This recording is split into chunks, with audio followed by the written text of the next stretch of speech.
The Hyundai Veloster is one of the most eagerly anticipated cars of 2011, and we got an exclusive sneak peek courtesy of Hyundai North America CEO John Krafchick. So what's the platform on this? It's, Hyundai's got a different way of thinking about platforms. I mean, it shares some hard points and common parts with a bunch of different vehicles, but it's fairly unique. But it's really more Elantra than it is accent from a platform standpoint. See you later, suckers in the Odyssey. They thought they could take the Veloster, and they've got another thing coming. Speaking of Elantra, but the powertrain is pretty similar to accent.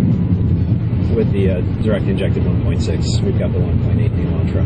We thought this engine made a lot of sense for this car. It helps us get to 40 mpg, even though the drag coefficient on this thing isn't as good as accent or launch. It's around 0.32. So as far as dynamics, what kind of car were you benchmarking with this Veloster? Okay, so no joke on this one.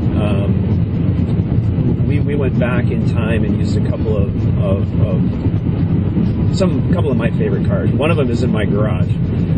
I think the Caterham Super 7 has the best steering of any car ever made. So that was my own personal reference point for this car from the steering point of view. We didn't quite get to Caterham levels, but no car ever has. The other car we liked a lot was second generation Honda CRX. Fantastic car, not just from a dynamic standpoint, but overall package and what that car was to the marketplace at the time. We saw that as a huge opportunity to kind of try and capture some of that. One of the terms I like a lot for this car is iconoclast, because it's like nothing else. You look at the door configuration, the overall design, what we've done with the hatch. It is truly unique. You can't look at this car and say, oh, that looks like a brand X or brand Y or brand Z.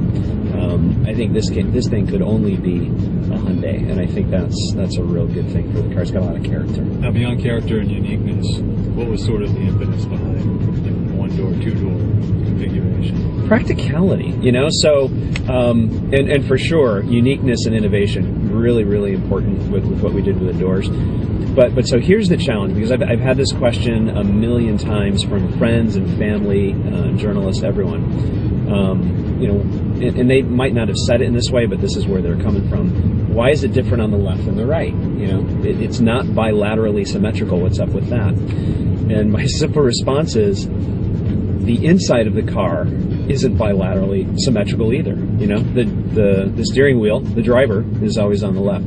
So shouldn't the door configuration be optimized for the uses of the car and where they are in the car, inside the car?